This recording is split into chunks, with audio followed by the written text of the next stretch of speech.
Hello and welcome to episode 9 of the Builder's Office podcast. My name's Hugh Maastricht from New Realm Homes, and today really excited, like I was last week, but probably even a little bit more excited because today I've got an amazing guy from WA who runs an amazing company over there as well. And we're going to be chatting about a little bit more to do with mental health and how it affects not only the build process, but affects home lives of everybody involved. And today, I'm really pleased that I can bring on board Andy from Perway Construction Services in WA and have a really good chat about everything that we're going to be feeling during a build. And I'm super excited to be having this chat today. So without further ado, I want to bring Andy in and introduce him to everybody. So here he is, Andy Kearns. Hi everyone. Firstly, thanks for inviting me onto your podcast. It's definitely something I'm definitely when I see the email come through, I said I'd jump on and have a conversation about the building and anything that we could think to help someone listen today if they're going to go through that journey. Going, wow, that was actually great advice that we can actually work off because, as you know, building is a crazy times as people know what's happening and if you don't know what you're doing right, it can actually turn pear-shaped. And we all hear the horror stories. I'm sure you have loads of times. So let's see where tonight can take us. I love a good open mic, and very open mic. It's all about open mics and really showing everybody what's happening behind closed doors with builders, and we want to share our experiences with everybody so that they can at least get the best experience out of any kind of building that they're actually doing. So I'm excited, and it's my want to hear excitement plus. So as we are spending a lot of time this month sharing the effects of mental health throughout the industry from homeowners, builders, trades, whoever it may be, suppliers as well. I just wanted to sort of touch on a lot of that, and also, how about we learn a little bit about you and your business over there in WA, and what kind of things you guys get up to. Yeah, so I'm a registered builder now, 2 years, but I'm in construction since 18 years of age, so I'm almost nearly 20 years in the construction sector. Wow, I'd never thought I would be lasting this long. But in the last few years, myself and my wife Louise started a business, maintenance business, and it was just before my daughter was born. And I knew I wanted to be the builder, but I had to start a business just to start something to bring some income in. But I always had the vision. Pearl was always behind the scenes, and it was coming. And then we got our license just when COVID kicked off because we'd know all the jobs stopped. So myself and Louise went in, and we ended up applying for the license because I went back to school for nights, and I did a few nights and we're a few months, and then we ended up getting so busy that I couldn't fill out the paperwork to be a builder. And then we ended up, COVID came, we like, okay, let's stop what we're doing and let's get this done now while we can. And now since COVID, March coming up this year will be 3 years. So we specialize in renovations, extensions, and next year we're going to start getting into the passive home side of builds and try to change what's happening here in WA. I'm not bagging anyone out, but I think things can be better and processes can be better and the house can be built better. So we're trying to step into that next year. Really amazing. The steps that you've taken in 3 years from being able to get registered as a builder over there. What's been one of the really pivotal things that's really sort of shown you why you've decided to go the way you have with the building and the renovations that you have been doing?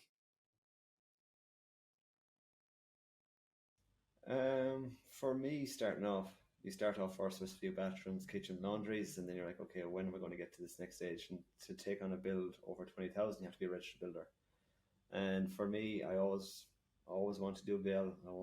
I always dream big, and it's starting now for us. Like, we're just after finishing our last two projects for 2022, the biggest since we started, full house rentals. And the biggest thing for me was that mind shift change to go, okay, am I just going to be that small little builder, or am I going to transition and change people's lives? And that's what our dream is now, is to create your dream space with confidence. And as a young builder in this game, I feel I have the confidence for people to give me their money, and the biggest investment they'll ever do is a house renovation or build a house. And if you're not having a good experience through that, then it's not going to be a nice experience. So that shift of being that small builder to being a big builder now, well, medium to big, that has been my biggest mind definitely shift, if that makes sense. And the mindset, the mind shift. How much have you noticed a difference with, say, your clients and your team from making that mindset shift to be able to cater for the larger projects and for the experience of the clients?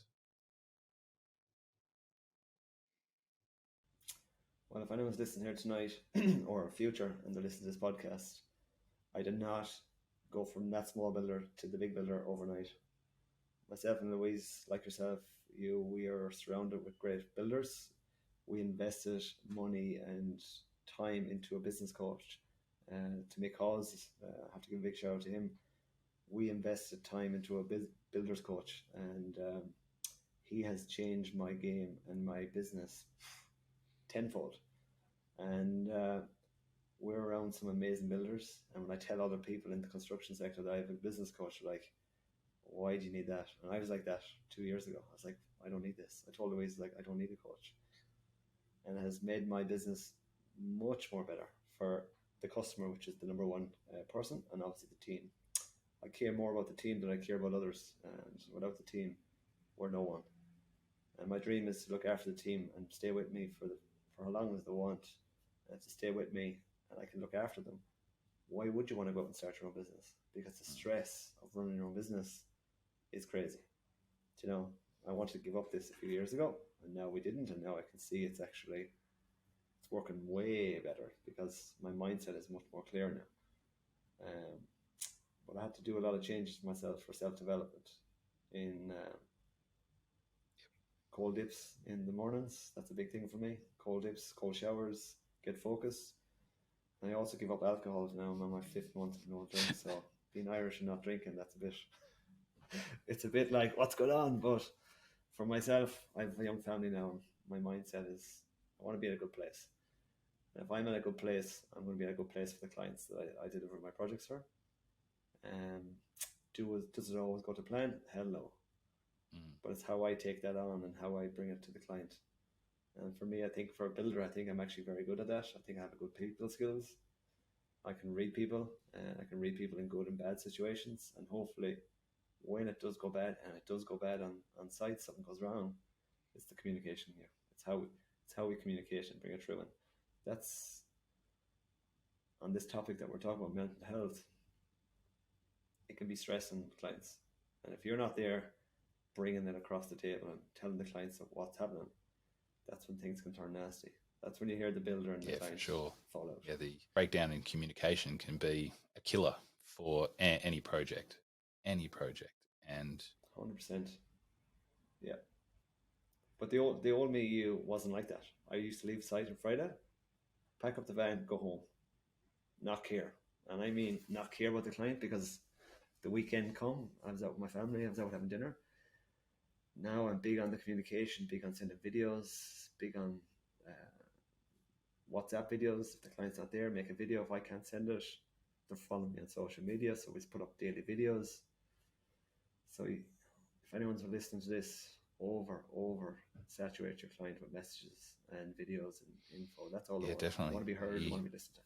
The more we can share with clients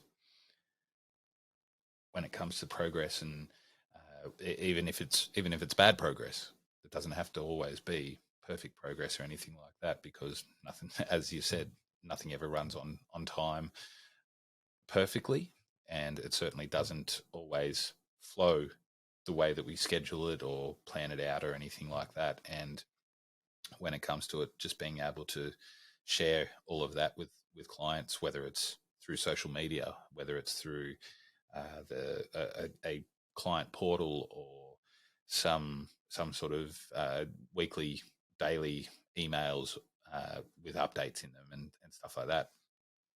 It's all very much dependent on that flow of communication and how it's sort of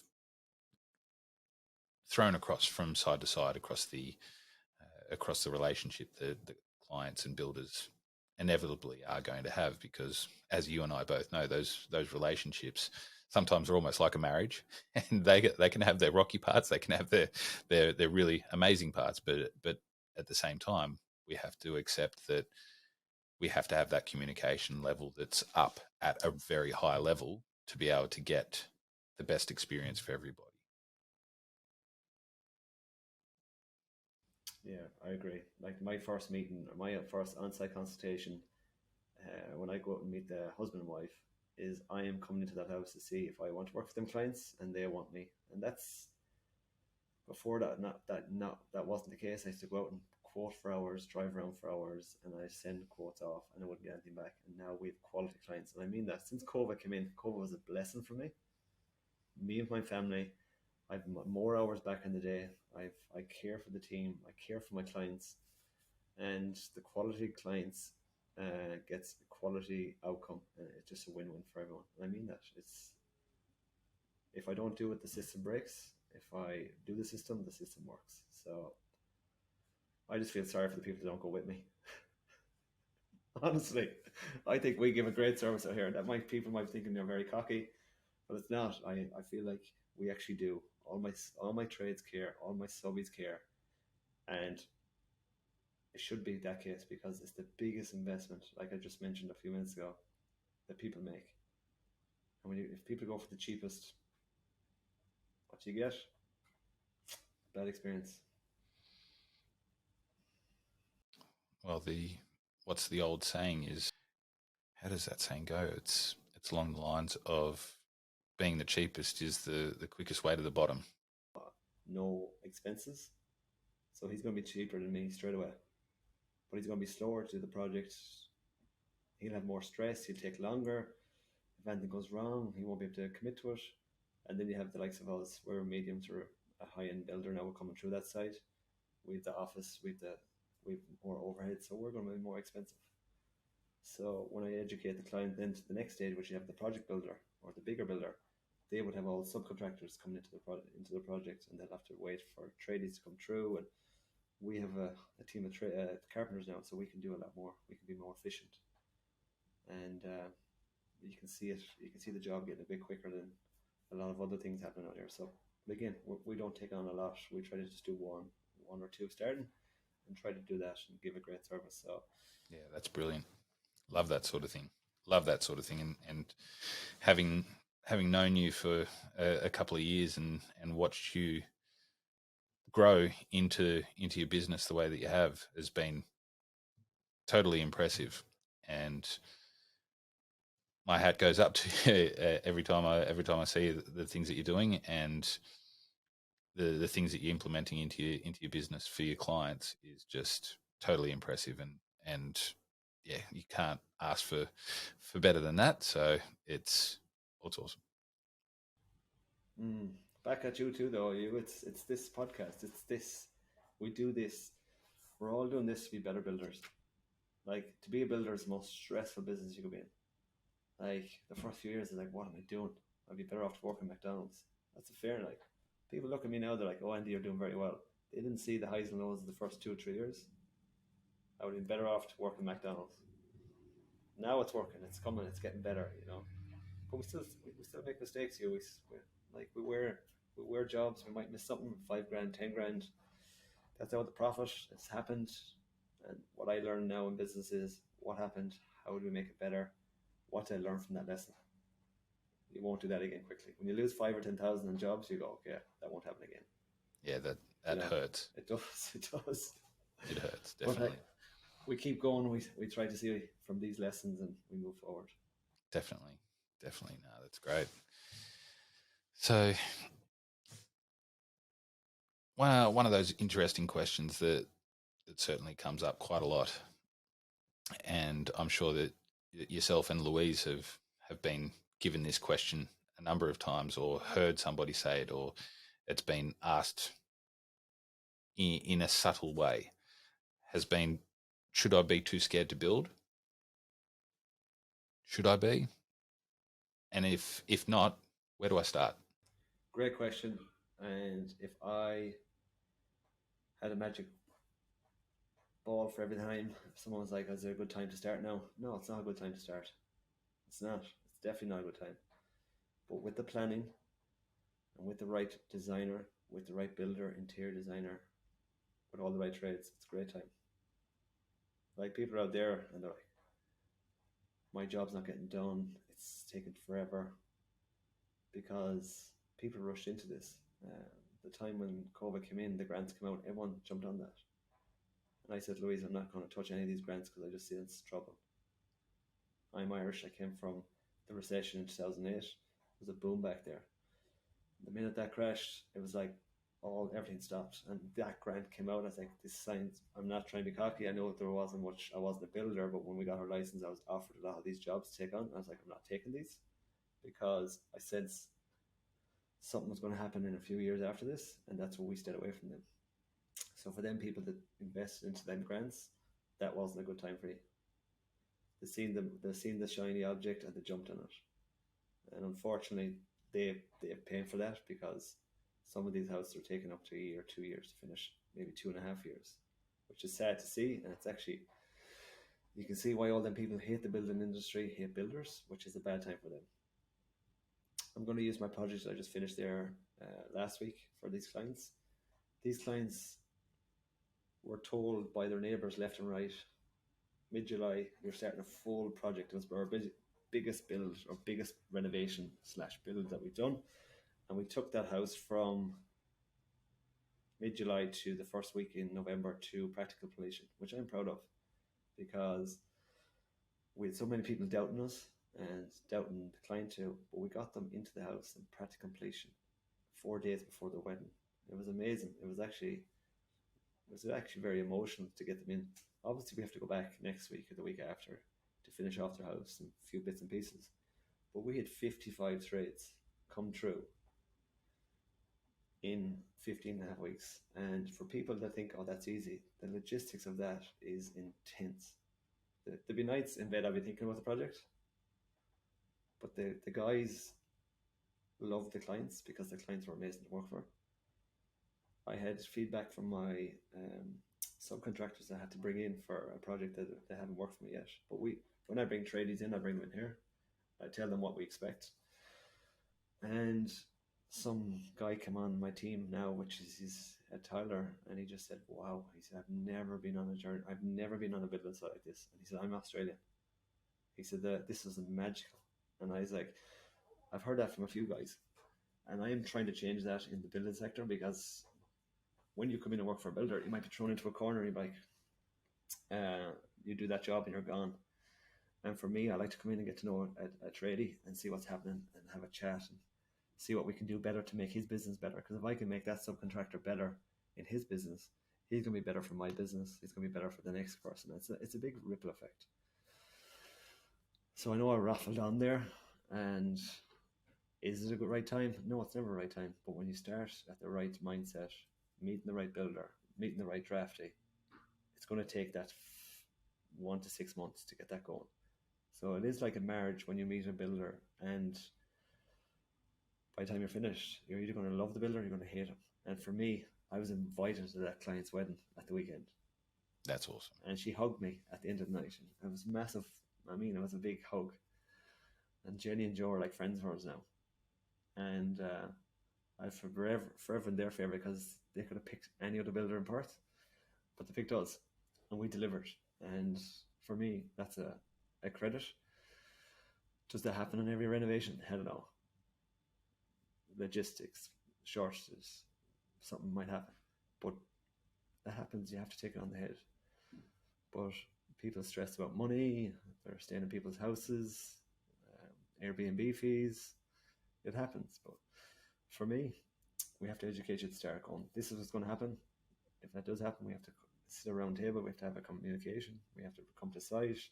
If there's variations, we have to talk about it, because this is where it goes wrong. Because I've done over 100 meetings now in the last 2 years, and people tell me about their past journeys, and they tell me, they go, the builder charged me this. At the end, I'm like, well, why did he charge you that? Did he give you a detailed proposal? No. Well, when you start dissecting the bad stories out there, it's usually the client's problem. It's not the builder's problem. But yeah, listen, I think it's a great time to build now. I think for me personally, it's a great time, but it has to be the right fit. You have to pick the right person. If you have a wrong person, it's going to go pear-shaped. And unfortunately, social media, all you have to do is Google. You can find all these stories. We could talk about this for hours, Hugh, but we know. Couldn't we? We know about this because we talk every day with these builders on the group. And we heard the horror stories, what's happening. And it's happening to our builders in the group. But that's why I'm in this group. It's become a better builder. So I'm not in these one of these statistics, which is, it can happen to anyone, anytime. You're only one job away to go under, which is sad to say that, you know. Oh, definitely. You know, so, but hopefully I'm not one of them stats. Neither are you. So hopefully we can keep going and educate new builders coming through, because I think in a few more years it's going to be hard to find the builders, because unfortunately the kids don't want to do this. Oh, that's a whole other story. As soon as we start talking into or going behind ourselves and going back to the kids that are coming through, and the amount of kids that aren't even looking at a trade or the building industry at all, and the ones that do, they last a short amount of time before they're like, no, this is too hard, or I'm not getting what I thought I'd get out of this, and they turn around and do a runner exceedingly quickly. And I was having a conversation with somebody today about all of this sort of thing, and it's just amazing when you start having that conversation with one of your trades, and they're there pulling their hair out, going, I'm trying to make this better for the guys, but we're just not getting. We're not able to find really solid guys that want to do the job. And yes, okay, it is a difficult job. And I was speaking to a bricklayer about this exact thing, but it was interesting to hear his point of view on the current situation with young guys coming through and finding it difficult, because, okay, bricklaying's not the easiest thing in the world to be doing, but there are still ways, especially for labour and for a bricklayer. Oh yeah, yeah, you know. And it was really challenging to sort of hear that coming from one of the trades, saying, I don't know how much longer I'm going to be able to keep doing this, because of the issue with not being able to get guys to come and do the work as well. And what am I meant to do? Because, like everybody, we're all finding it difficult to get the trades in the first place. But it really starts with the relationships back with those younger people, and like what you do with getting your guys in and explaining what we're looking to do and bring them on board, and really developing a relationship with them so that you can let them know that, hey, well, we want you to succeed as much as we do, if not more, because every time you succeed, it just means the flow-on effect is that who you're working with or working for, or the clients that you're doing the job for, they're the ones that are going to really ultimately benefit from you succeeding. Yeah. Not just your back pocket or your muscles because you're picking up a load of timber or bricks or anything like that. But it's really going to be those relationships, how far they go, and what you can really do with them. No, 100%. You know, if guys are working for you and they're not happy and they're not making money and they're not happy in their job, then that just trickles into your business. And I've seen that. I've seen that in my business. I see lads come through, and now I'm very good. I'm actually, hey, what's up? I have chats. I have chats. Somebody's come over here. Let's have a chat. What's up? and I dive and have a chat. And before that would be me, I'm like, oh, I'm not talking to this guy today. What's going on? And then before I would dive in and ask guy, how you doing? And then shut your mouth. And then he just, because no one asks how you doing. Yep. Yeah, I know mental health we're talking about today, but you really ask a guy, how you doing? And ask that question and keep asking. And then someone's going to open up and go, well, this was happening. Mm. So I know about my team. I come into site now and see any of my chippies in a bad form. And then I bring them to the ocean. I bring them for a dip. Yep. And that Monday and Friday, I tell the boys, make sure we try to dip in the ocean on a Monday to get you started for the week. And then end it on a high on a Friday. I've just seen this the last few weeks, and it's unbelievable what's after happening. I'm like, wow, this is class. Because So when you're taking a client for it as well? Well, the client can come whenever they want. But for me, my team is the most important. My number one. Everyone tells me it's me first. Obviously, I need my oxygen mask. My coach says oxygen my first. Obviously, it's me. My team is number 2. My client is number 3. People say number clients number 1 in life. No, my clients are at the back, but I really love my clients. Like, come on, I'm only doing a job for once off. It'll be once in a lifetime to do that for you, and we're going to give you the best service. But me, then the team, and I really look after the team whenever I can. And if I see something wrong, I kind of jump in and say, hey, what's up? What can we do? What you need? And hopefully someday we can go in and help other business and building companies around Perth, because we need help. Big time. It's a crazy time. It's just the last 2 years have been crazy. It's same for you. You know what's happening. But we are so lucky to be in a group like Mick. Like, I'm just back to him again. It's just, I met you in the Gold Coast. I got you all down dipping in the ocean. That was pretty a win for me. But for me, the alcohol guys, mental health, I've seen it. I wasn't a big drinker, but when I go out and I party, and then I suffer next day. And the reason I give up drink, I was getting sick after every alcohol session. And then at the Gold Coast, I went over and met my cousin and my best friend. I drank 0 alcohol and I got sick next day. And I was like, whoa, what's going on here? My body's telling me, you need to stop. So I done the Mace Construction, the 100-day challenge for the drink, and kept it. I do this every year. Now I'm off it since July, since the Gold Coast. So I'm keep going. My mindset's better. So if people are listening to me tonight or whenever, alcohol is probably the worst drug out there. And that's where the knock-on effect is. More marriages, more people do stupid. I'm going to say this shit word here, because when you're drunk, you just do dumb shit. That's when things happen. So if you're a builder and you like alcohol and you're coming in to run a business, run a team, run subbies, book materials, work with clients, and you're hungover, it's not going to turn good. And that's why I think that renovation, my last renovation, has ran perfect. And there has been faults in it, but my mind was switched on. Monday morning, dip in. I could take anything. Anyone that came with me with stuff, I was well able for it. And guys come up to you like, Andy, how the hell do you do this? Like, how the hell do you deal with this? And I'm like, I'm in a great group and I dip in the ocean and I don't drink. So there you go. Mental health. I know we have problems, but if we take substances, I'm not just saying people have other issues, anxiety and stuff like that. We all do stuff. I am not perfect. But I just found since I don't drink anymore, I find it much better. And the pressure, the peer pressure of no drinking. Oh my God. Especially being Irish. Oh, you tell people you don't drink and I'm Irish, it's like, what is wrong with you? But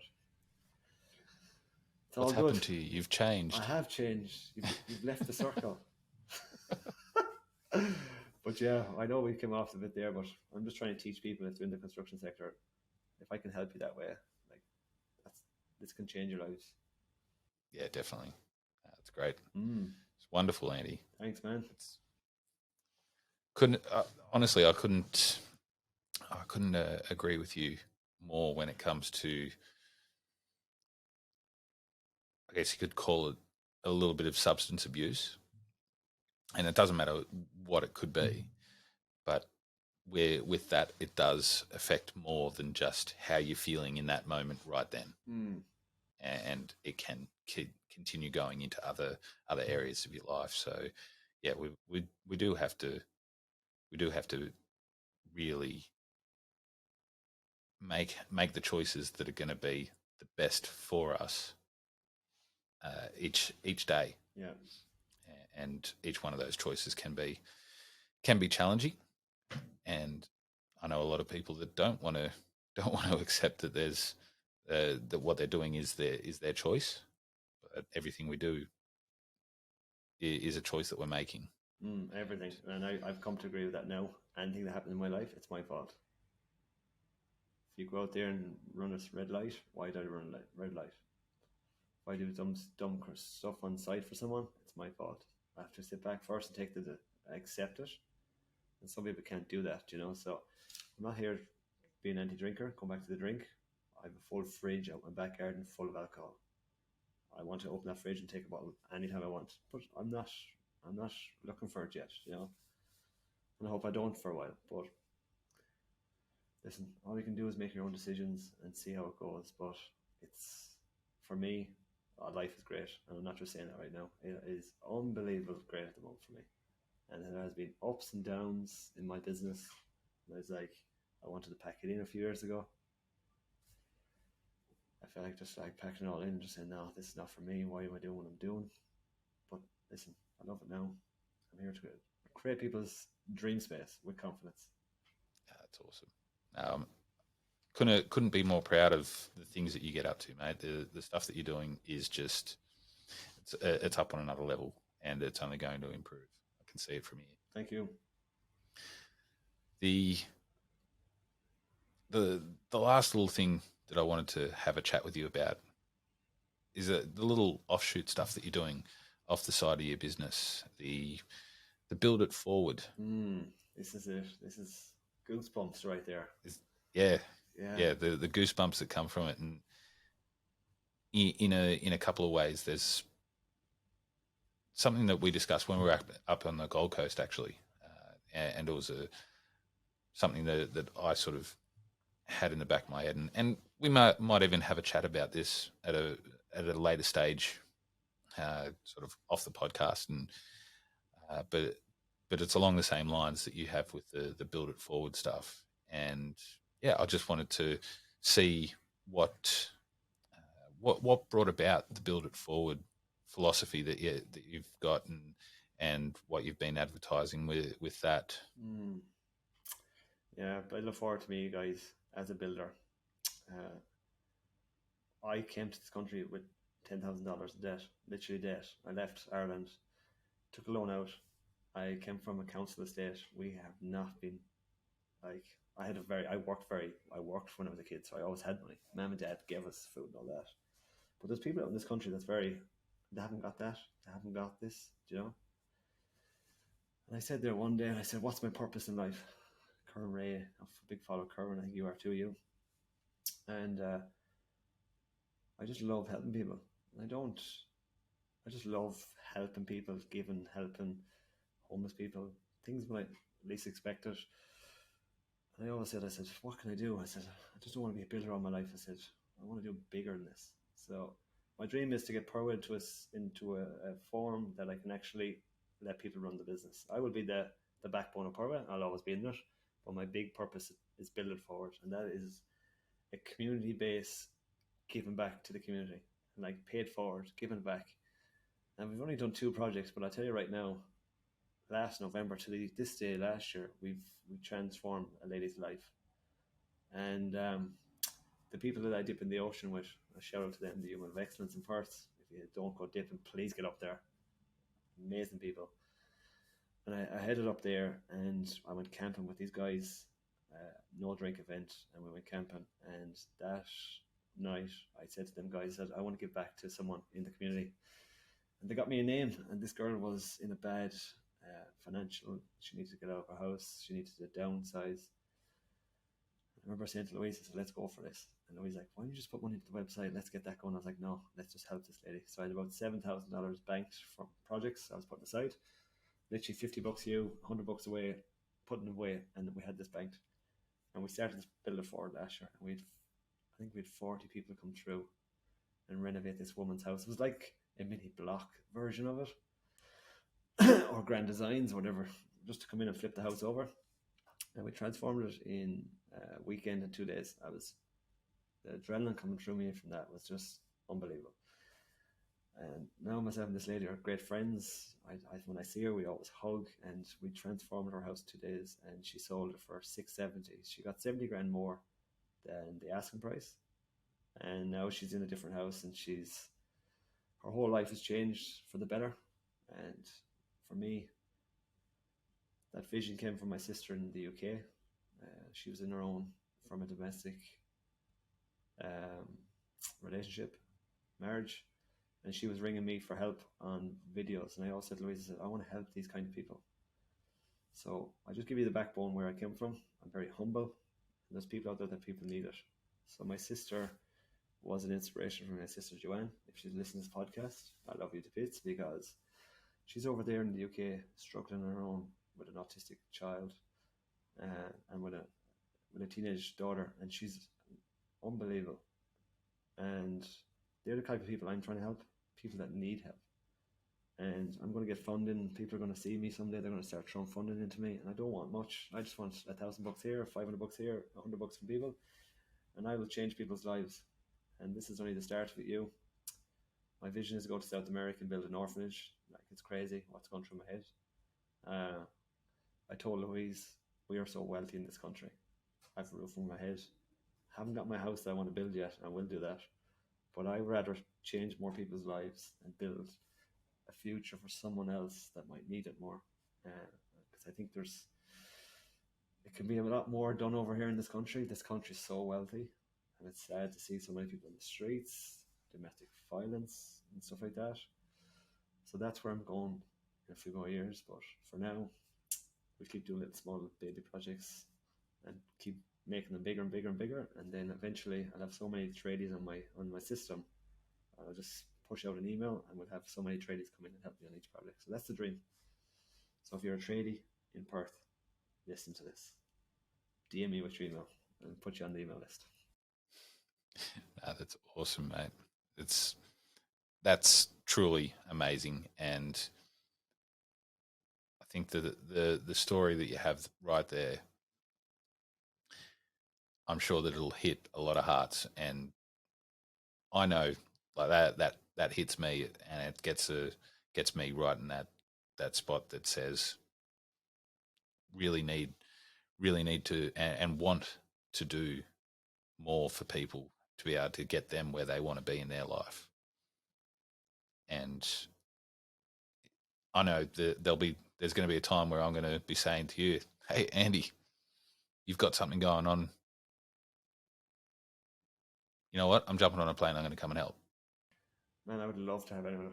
Yeah, well, guarantee you that's coming. I would like anyone to jump on there, because when you're on this journey with me and you're in them projects and you're looking at someone's family and you're changing it, I would imagine if someone came into my family back in the day and renovated my house for free, I would be looking up to that builder for the rest of my life as an inspiration. And I think that's what people need. They need that. They need someone to come in and help them. And they might be just struggling. They might be struggling just to paint their house inside. They might need their bathroom done. I don't know. But for me, I'm going to always have money. If you work hard, you'll always have money. But it's when I get more money, I'm going to help more people. And that's my big purpose in life, guys. I'm going to go back to Ireland, help people in Ireland, travel around South America, like I said. I will build an orphanage, because that's definitely one of my goals. So if you want to come with me to South America, you're more than welcome. Oh, mate, South America, it's already on the cards for me. Yeah. I'll be there. Yeah. But yeah, listen, I'll be in this is what it's all about.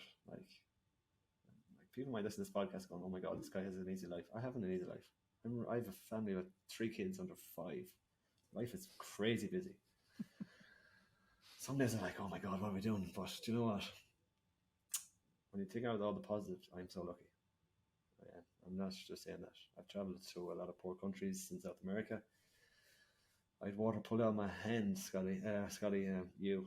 And I just said to Louise after being in South America, when that incident happened with me, I remember looking at Louise going, we are rich. We have so much money. We're wealthy. Yes. You know? Yep. So yeah, ran off a bit off there, but you know what? That's very Build It Forward is very special for me. Yeah, that's brilliant. Mm. Absolutely brilliant, mate. No, I'll jump in behind you and help out wherever I can, mate. It's something close to my heart, and with something that I'm looking to do in the next couple of years as well. It's who knows, there might be a little bit of a collaboration there at some point, and we could travel around Australia and have all the the black business BBB black builders, and we could do a little renovation on each project and make an Australia trip. That's it. Round Australia builders. Yes, helping each other. That's it, mate. Awesome.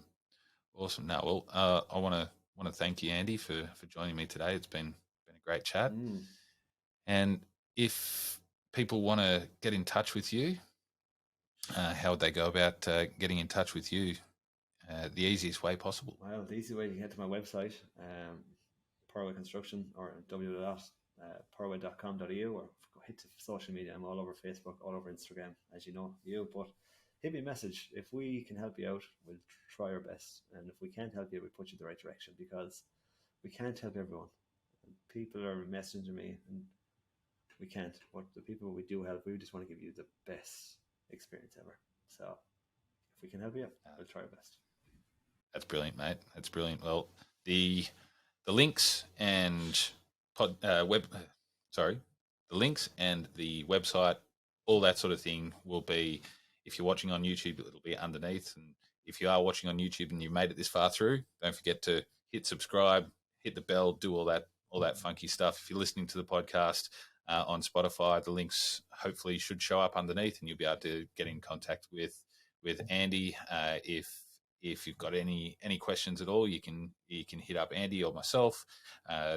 You can get in touch with me through my business at New Realm Homes, or you can send us an email on at what is the email address for me? I can't even remember it now off the top of my head. That's terrible. No. What a moment when you're trying to get this done. We're live. We're live. Listen, and don't be hard on yourself. People are following you. Yep. Keep up doing what you're amazing doing, because I think this is class. This is cool, So I hope I get invited back after 100 episodes. So I look forward to see what happens in the next 90. What are you? 96, 92 to go. 91. 91. 91 to go. I'm challenging. I'll be a lot more rare people when that happens. But anyways, all good. We'll look amazing, mate. But thank you so much for joining me. And yeah, I'm looking forward to the next one, and getting Andy back on again and seeing how he's progressing with his Build It Forward. Thanks, you. Thank you very much.